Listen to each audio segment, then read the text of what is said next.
Olá IPCA, hoje é segunda-feira, dia 16 de setembro de 2013. Estamos juntos há 470 dias lendo a Bíblia e hoje faremos a revisão do conteúdo do livro de Ruth. A geografia do livro é bem simples. O livro começa com a família de Elimeleque em Belém. Eles se mudam para a terra de Moabe por causa da fome, lá morrem, e então Noemi e Ruth voltam para Belém depois que Noemi fica sabendo que agora a terra de Belém tem outra vez alimento. Lá em Belém, a maior parte da trama, que é o casamento de Ruth com Boaz, vai acontecer no cenário das plantações de trigo e cevada, dos campos de Boaz, e também na porta da cidade de Belém, que é onde Boaz faz as tratativas para se casar com Ruth. Vendo aqui no mapa, você vê no canto inferior direito, onde eu mostro aqui para você com a setinha do mouse, a terra de Moabe. Ela está à direita para você aí do Mar Morto, enquanto Belém está do outro lado, à esquerda do Mar Morto, embaixo de Jerusalém, mais ou menos aqui onde eu coloquei a seta. Então, esses são os dois locais onde a trama se desenvolve, em Belém e em Moabe, conforme você vê aí neste mapa. Belém é um ponto específico, é uma cidade. Moabe já se trata mais de uma região que não é tratada com mais detalhes ao longo do livro de Ruth. Quanto ao tempo do livro, nós não temos indicações muito precisas. O capítulo 1 diz que Elimeleque e seus filhos moraram em Moabe quase 10 anos. Depois, Noemi e Ruth voltaram para Belém e Ruth trabalhou na colheita de Boaz. E a gente sabe que essa colheita levava aproximadamente 2 meses. Logo na sequência, Ruth se casa com Boaz e não temos motivo para imaginar que a concepção e o nascimento de Obed tenham demorado. Então vamos colocar aí mais 1 ano, com 2 meses de trabalho na colheita e com 10 anos lá em Moabe. Seria uma boa estimativa dizer que tudo que acontece no livro transcorreu ao longo de um período de cerca de 15 anos. Se não temos muita precisão quanto ao tempo que os fatos do livro levaram para acontecer, nós já temos uma ideia um pouco mais precisa de quando foi que aconteceram. Afinal de contas, o livro deixa muito claro que Boaz e Ruth são os bisavós de Davi, o segundo rei de Israel. Davi reinou de 1010 até 970 a.C., então é bastante razoável entendermos que os fatos do livro de Ruth se deram por volta do ano 1100 a.C. Quanto então a essa ideia de tempo, esse slide que já é bastante conhecido para você nos ajuda a entender isso. Abraão é por volta de 2100 a.C., José 1900. A turma de Israel agora está no Egito, passam-se os 430 anos de escravidão e o êxodo acontece por volta do ano 1440 a.C. São 40 anos no deserto e então a travessia vai acontecer com Josué no ano 1400. 10 anos de conquista vão transcorrer, Josué vai morrer por volta do ano 1375 a.C., e começa o período dos juízes, cerca de 350 anos, período esse que se interrompe com a ascensão de Saul ao trono no ano 1050 a.C. Ruth está na parte final do período dos juízes. Quanto ao conteúdo do livro e a sua estrutura, nós já dissemos a você que o livro é poesia hebraica, que tem muito mais a ver com estrutura do que com rima.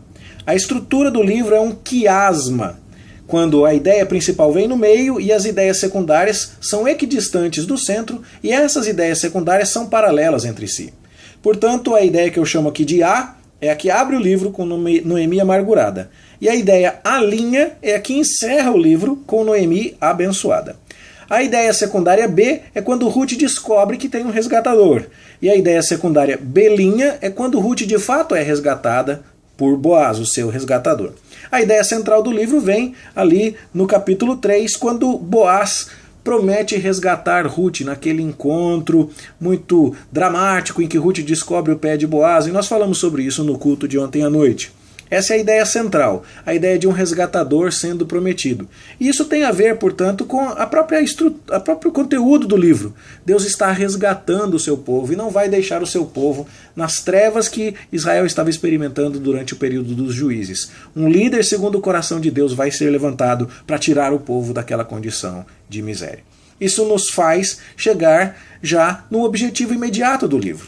O livro com toda certeza foi escrito quando Davi já era o rei de Israel. Você vê o nome de Davi expressamente mencionado lá no capítulo 4, versos 17 e 22.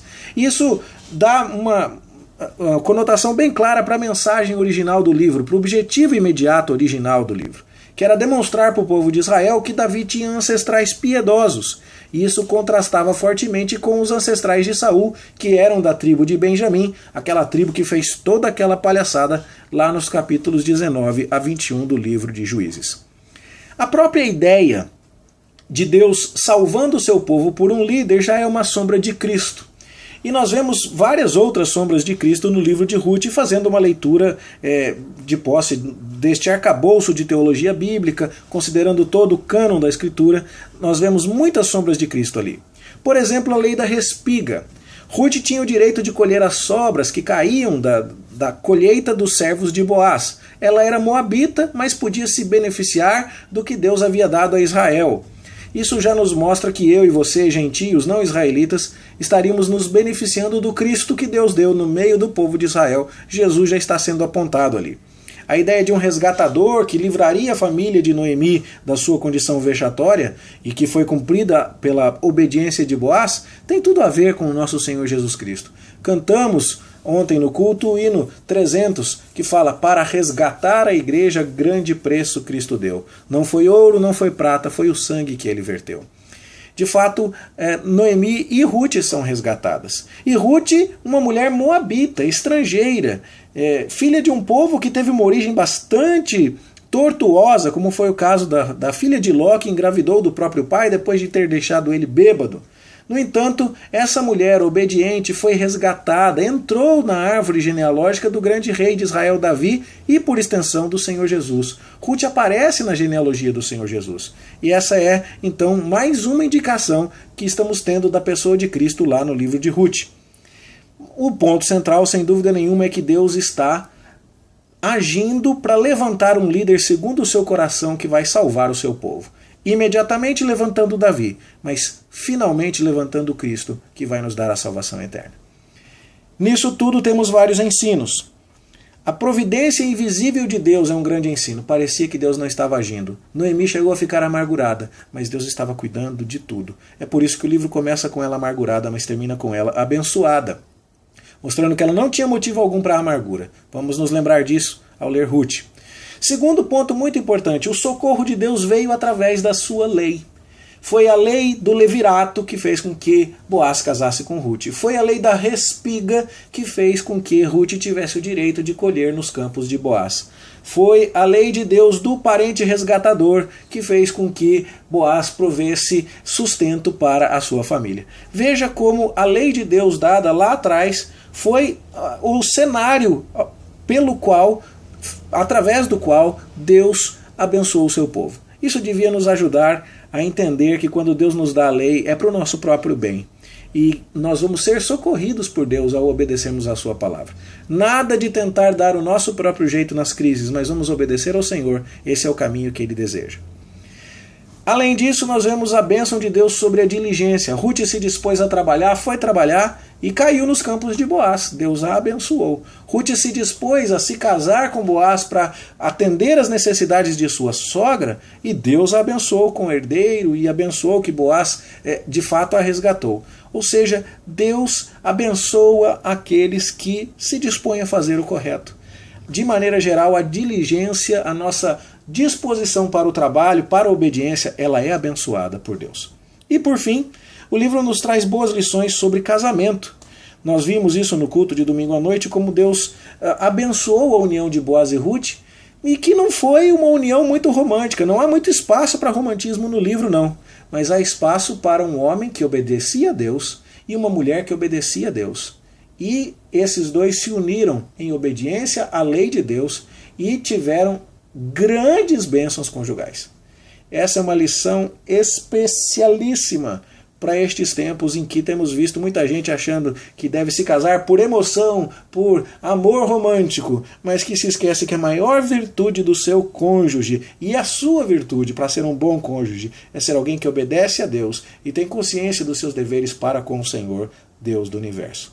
Está aí a mensagem completa do livro de Ruth, que recordamos com você agora. Esperamos que esta recordação abençoe a tua vida. Bom estudo para você. Amanhã a gente volta estudando Samuel, se Deus quiser. Até lá!